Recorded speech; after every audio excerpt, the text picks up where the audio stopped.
Te dijeron que el Tratado de Guadalupe Hidalgo definió la frontera entre México y Estados Unidos. Los documentos militares ocultos revelan que fue sangre indígena, no tinta diplomática, lo que realmente trazó esa línea. Y cuando rastreé el dinero, encontré algo que cambiará todo lo que creías saber sobre el viejo oeste.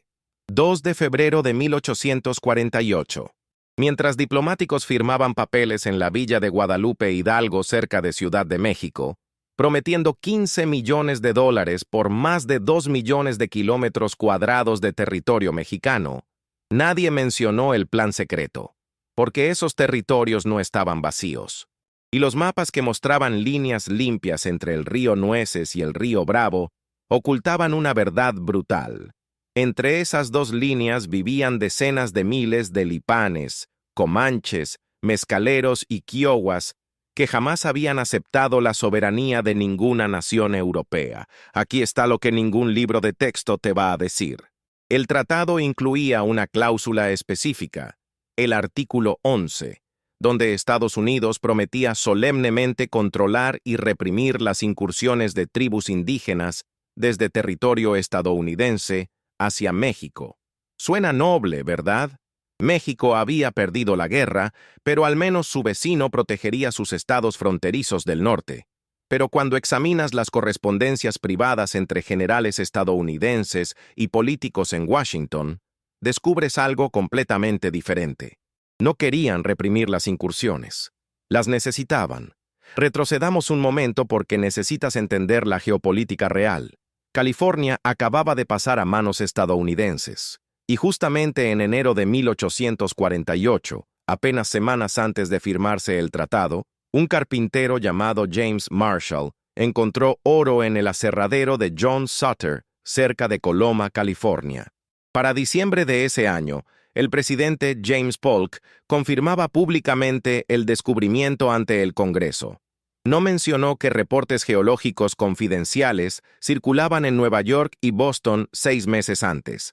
Inversionistas de la costa este ya estaban comprando opciones sobre tierras californianas mucho antes que el público supiera del oro. Estamos hablando de algo que cambió por completo la ecuación. Los cálculos más conservadores estiman que solo entre 1848 y 1855 se extrajeron de California más de $7.200 millones en oro. A valor actual, multiplica eso por 50. Estamos hablando de $360.000 millones. Los 15 millones que Estados Unidos pagó a México por todo ese territorio, de repente parecen una estafa monumental. México acababa de vender recursos naturales que ni siquiera sabía que tenía por una fracción ridícula de su valor. Pero California no era el único premio. Documentos del Archivo General de la Nación en México revelan que geólogos estadounidenses y británicos habían estado explorando secretamente Sonora, Arizona y Nuevo México desde principios de los años 1840. Encontraron plata en cantidades industriales. Encontraron cobre. Encontraron tierras perfectas para rutas ferroviarias hacia el Pacífico. Y encontraron un problema. Todas esas tierras estaban en manos de tribus indígenas que habían resistido exitosamente tanto a España como a México durante siglos. Aquí es donde la historia oficial se vuelve deliberadamente confusa. Te enseñan sobre conflictos entre colonos y nativos. Te hablan de incursiones salvajes. Lo que no te dicen es que esos conflictos fueron sistemáticamente provocados, financiados y manipulados para crear exactamente el resultado que empresas mineras y ferroviarias necesitaban: tierra vacía. Hablemos de los lipanes específicamente. En 1856 ocurrió lo que los documentos mexicanos llaman simplemente la masacre de Lipanes, en Coahuila. Fuerzas combinadas de Texas Rangers, financiados por empresarios de San Antonio y tropas del gobierno mexicano de Coahuila, coordinaron un ataque contra rancherías lipanes cerca de lo que hoy es Piedras Negras. No existen cifras oficiales de muertos. Los reportes militares estadounidenses la llaman Operación de Pacificación Exitosa. Los documentos mexicanos simplemente dejan de mencionar presencia lipán en esa región después de esa fecha. Arqueólogos que excavaron sitios en la zona en los años 1970 encontraron evidencia perturbadora. Restos de mujeres y niños, no solo guerreros. Patrones de balas que sugieren ejecuciones, no combate. Y algo más revelador. Artefactos que prueban que esas rancherías estaban exactamente sobre depósitos de plata que empresas mineras de Monterrey y San Antonio empezaron a explotar 2 años después de la masacre. Pero espera, porque se pone más oscuro. Encontré correspondencia privada entre James Callahan, líder de los Texas Rangers, y varios empresarios de San Antonio.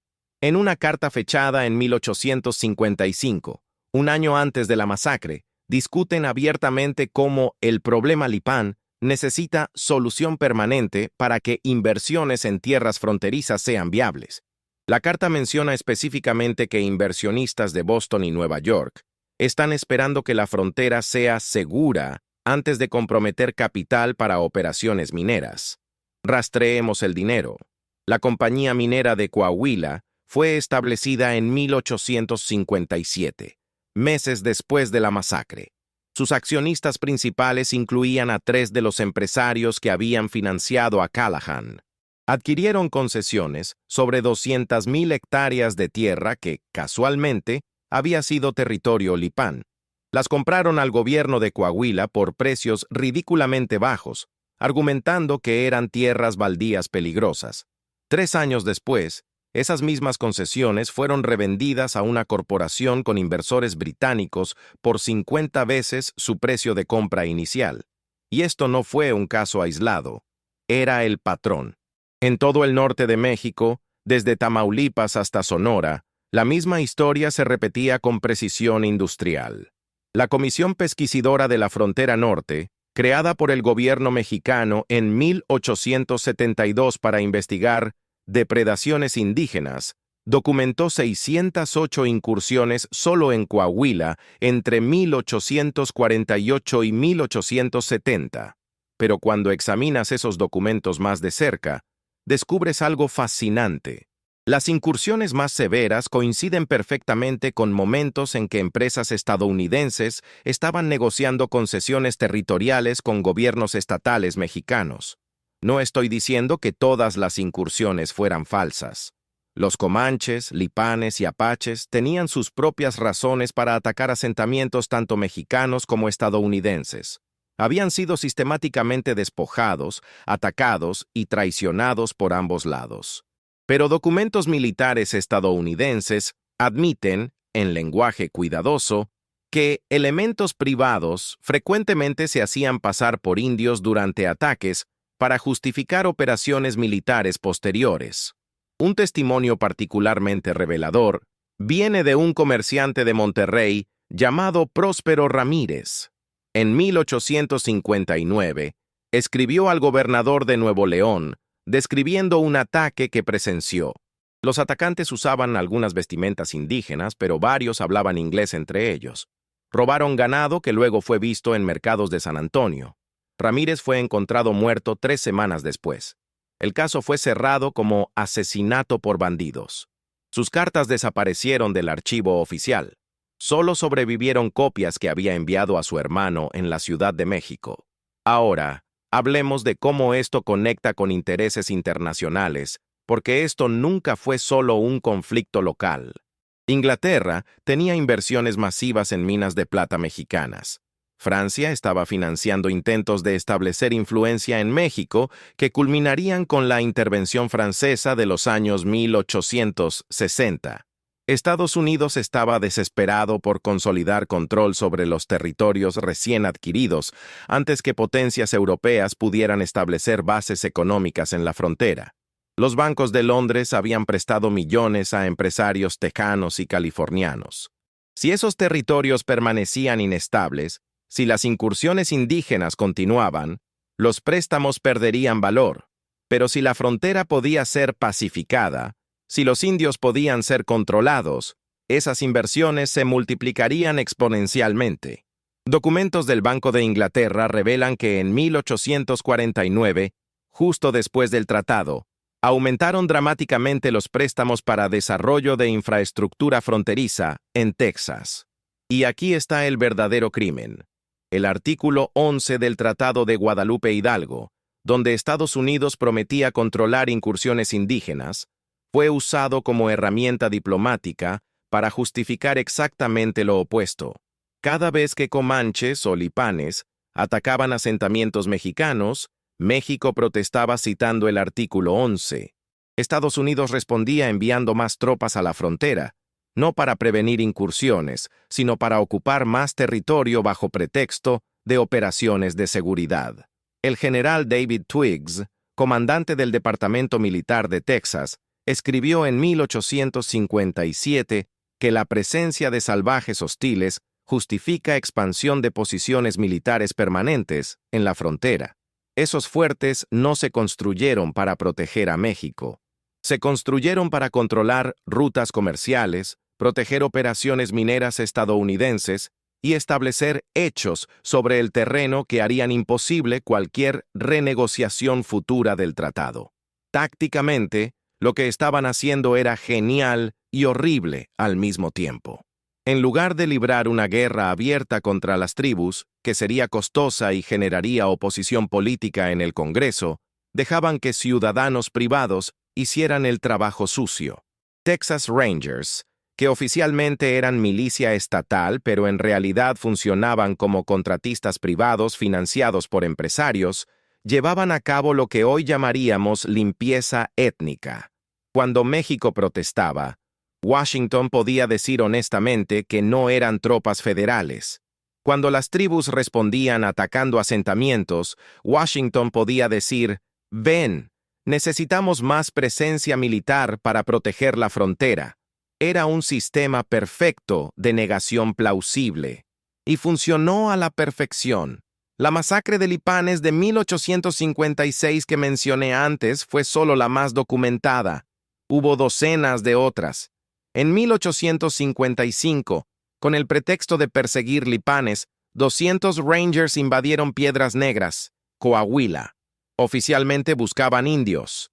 Los documentos comerciales revelan que 3 empresarios de San Antonio, que financiaron esa expedición, adquirieron derechos sobre tierras en esa región 6 meses después. Pero déjame contarte sobre el aspecto más perturbador de esta historia: los mapas. Cartógrafos estadounidenses que trabajaban para el gobierno redibujaron sistemáticamente mapas de la frontera después de cada incidente violento. Mapas oficiales de 1848 mostraban presencia tribal detallada. Para 1860, esos mismos mapas mostraban esos territorios como tierras baldías federales disponibles para colonización. Los pueblos completos fueron borrados del papel antes de ser borrados de la tierra. Descubrí algo increíble en los archivos del Departamento de Guerra. Un cartógrafo llamado John D. Sturnell fue contratado para crear el mapa oficial que acompañaría el Tratado de Guadalupe Hidalgo. Su mapa tenía errores deliberados que desplazaban la frontera varios kilómetros en ciertas áreas estratégicas. Cuando México se dio cuenta, ya era tarde. D. Sturnell había recibido bonificaciones de una compañía de tierras de Nueva York que luego vendió esos territorios extra a colonos estadounidenses. Mientras tanto, del lado mexicano, la inestabilidad era conveniente para ciertos actores también.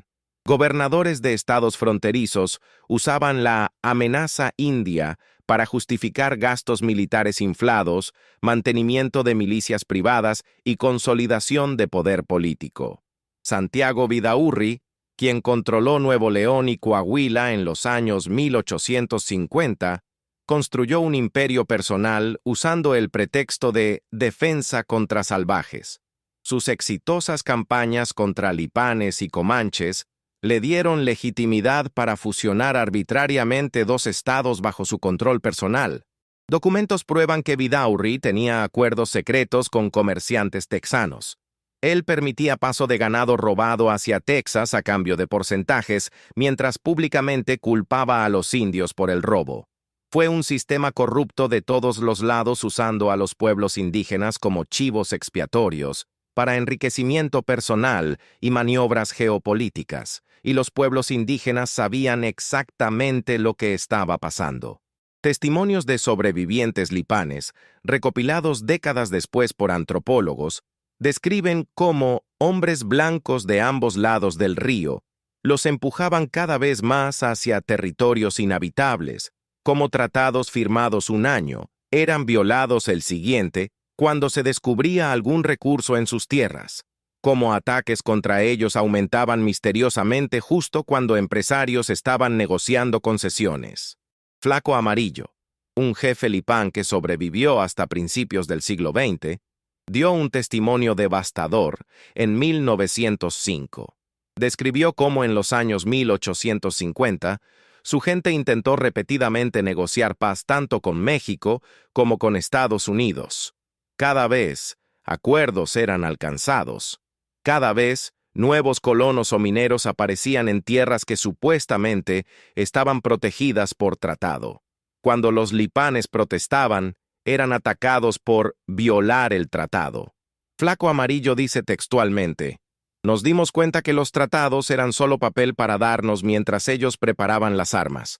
Para 1860, la población lipán había colapsado de aproximadamente 8,000 a menos de 1,500.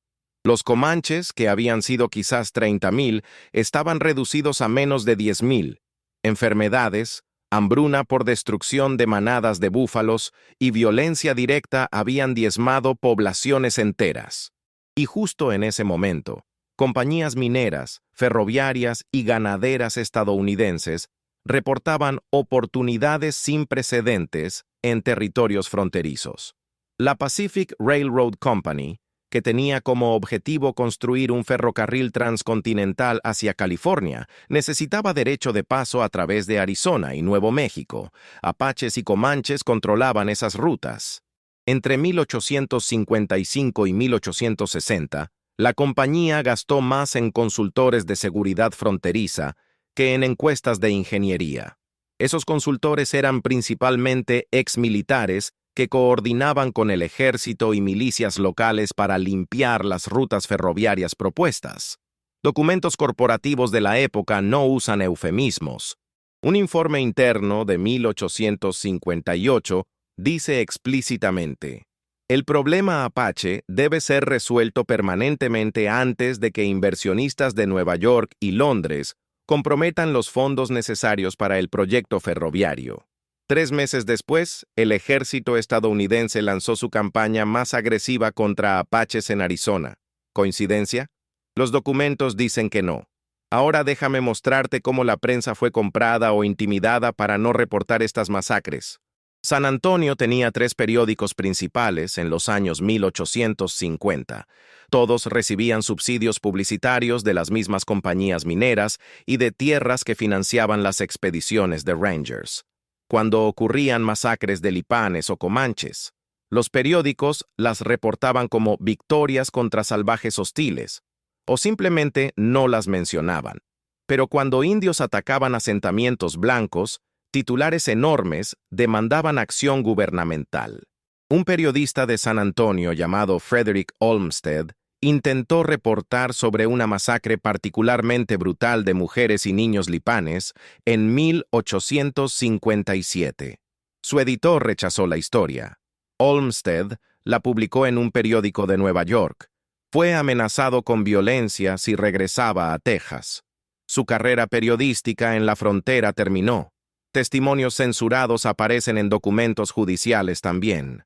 En 1859, un juez en Brownsville, Texas, intentó procesar a Rangers por asesinato de civiles mexicanos durante una supuesta persecución de indios.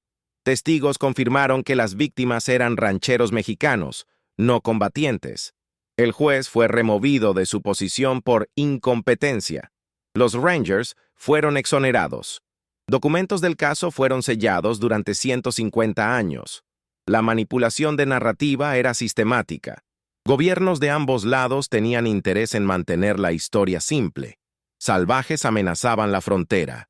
Fuerzas civilizadas los repelían. Progreso avanzaba.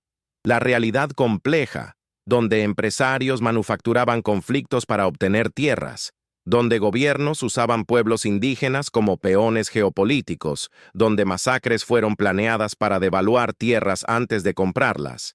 Esa realidad no podía ser admitida públicamente. Y esto tuvo consecuencias que vemos hasta hoy. La frontera México-Estados Unidos sigue siendo una de las más conflictivas del mundo.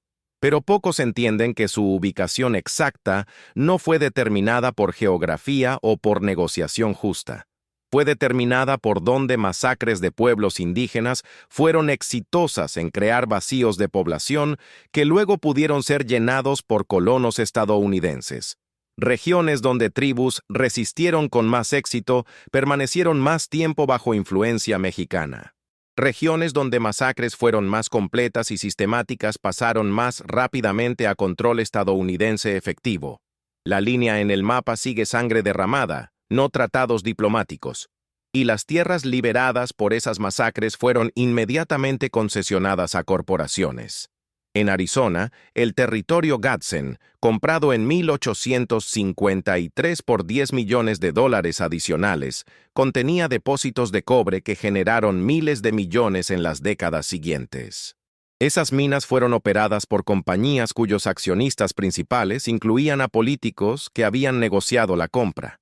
Sonora Mining Company, establecida en 1854, tuvo entre sus fundadores a James Gadsden mismo, el diplomático que negoció la compra del territorio que lleva su nombre. ¿Ves el patrón? Diplomáticos negociaban compras de territorios mientras personalmente invertían en compañías que explotarían recursos de esos territorios. Generales conducían campañas militares mientras tenían participaciones en compañías de tierras que adquirirían territorios pacificados. Era corrupción institucionalizada a escala continental. Pero aquí está lo que realmente me obsesiona. Los responsables de estas masacres no solo evitaron castigo. Fueron celebrados como héroes. Callahan, el líder de Rangers que organizó múltiples masacres de lipanes, tiene una ciudad en Texas nombrada en su honor. David Twiggs, el general que coordinaba operaciones militares con intereses comerciales privados, tiene un condado con su nombre. Santiago Vidaurri, quien usó la guerra contra indios para construir un imperio personal corrupto, es recordado en Monterrey como un estadista. Las víctimas, mientras tanto, fueron borradas de la historia oficial. No hay monumentos a las rancherías lipanas destruidas. No hay placas conmemorativas donde ocurrieron las masacres. Los sitios arqueológicos que prueban lo que realmente pasó raramente son accesibles al público. La narrativa oficial sigue siendo: Frontera Salvaje fue civilizada por pioneros valientes.